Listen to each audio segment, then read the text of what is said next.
Inna lillahi wa inna ilayhi raajicuun. Allaha u naxariistay degmada taariikhiga ee Taleex waxaa aas qaran loogu sameeyay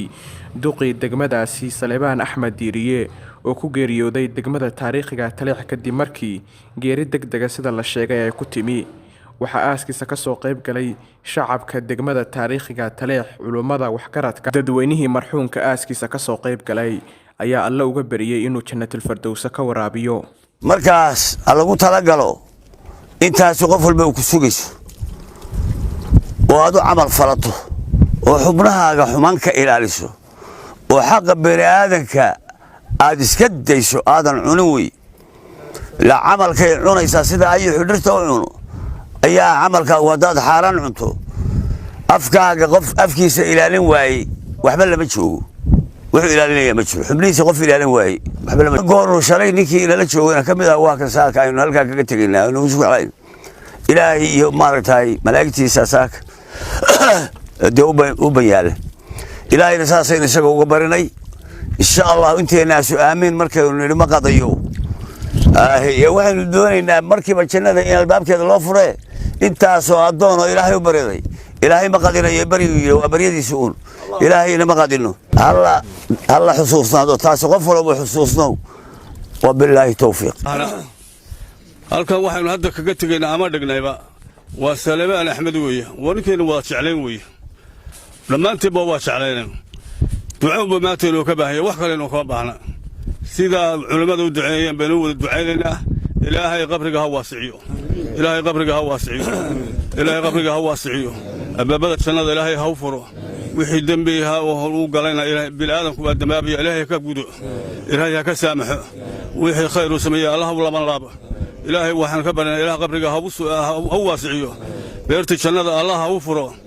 ilaahay waxaan ka baranaa malaa'iktu kul waa iimaansaay waxa munkar iyo nakiir baa iimaanaya ilaahay kuwa ka wargax ilaahay ka yeelin ilaahu ha ka gagixin ilaahu ha ku farxo ilaahu ku ka farxiyo ka yeel ilaahu u dambi dhaaf ilaahu u dambi dhaaf ilaahu u dambi dhaaf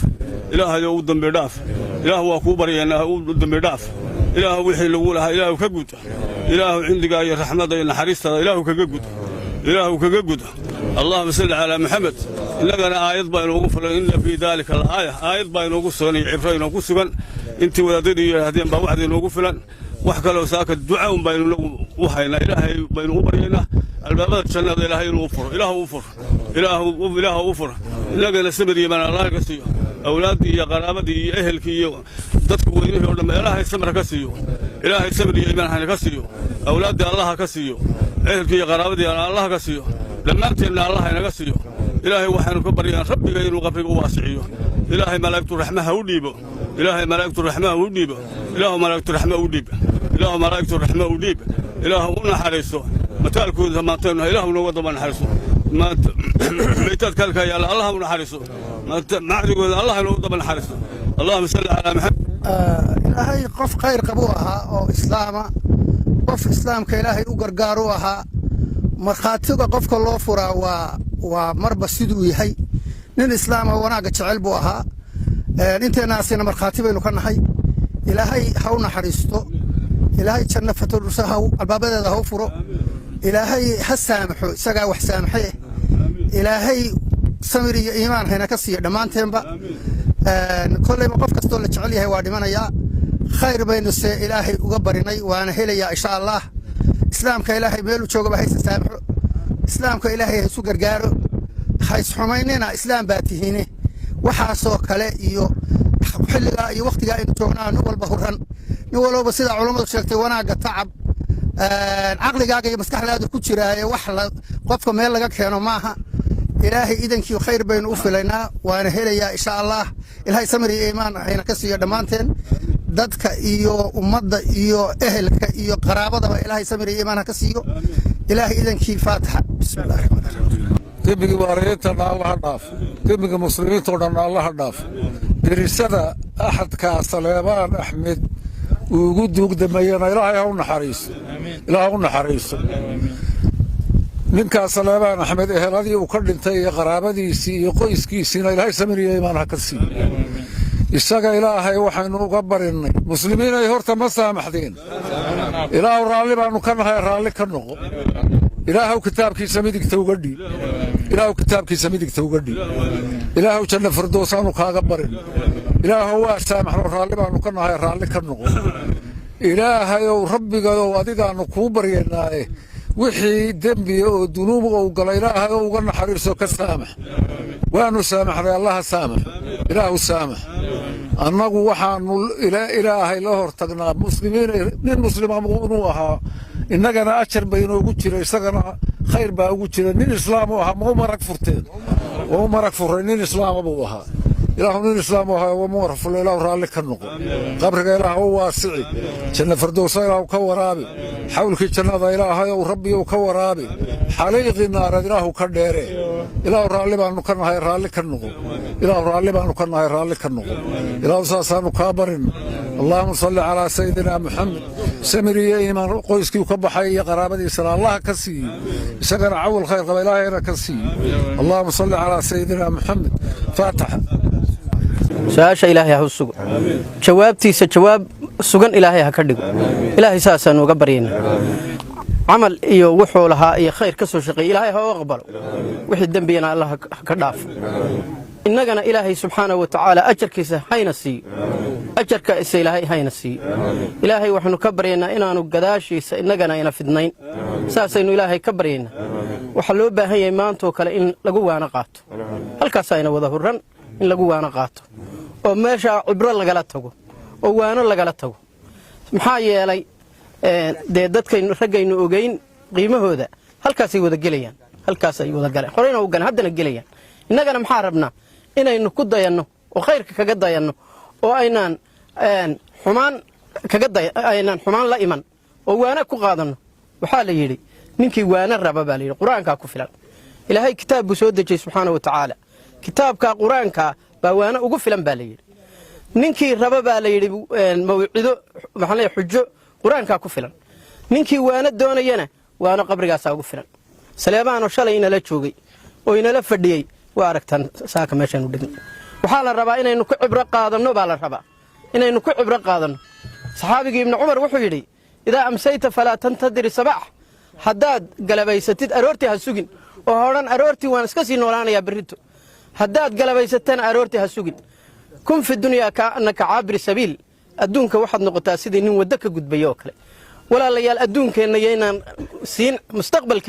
mustaqbalkeennu waa halkaa mustaqbalka waxaanu nidhaahnaa ilmihii jaamacad ma ka baxay ilmihii haddii allaba kuuranay dugsi sare ma ka baxay walaalayaal jaamacadda iyo mustaqbalku waa jannada ilaahay subxaana wa tacaala ninkii janno ilaahay u sacyiya inuu fardowso helo ninkaas baa mustaqbal helay weeye taasna maxaa lagu helayaa dariiqii nebi maxamed calayhi salaatu wasalaam dembigeedna alla ha dhaafo ilaahay waxaanu ka baryaynaa waajibaadka iyo awaamirta ilaahay oo aad la timaadid macaasida iyo xumaanta oo aad ka dheeraatid taas baa lagu helayaa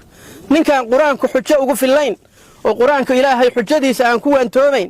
ninkii aan maytida ku cibro qaadanayn waxaa la yidhi laa yakfiihi ila naar mooye wax kale kuma filla ilaahay subxaana wa tacaala haynaga badbaadiyo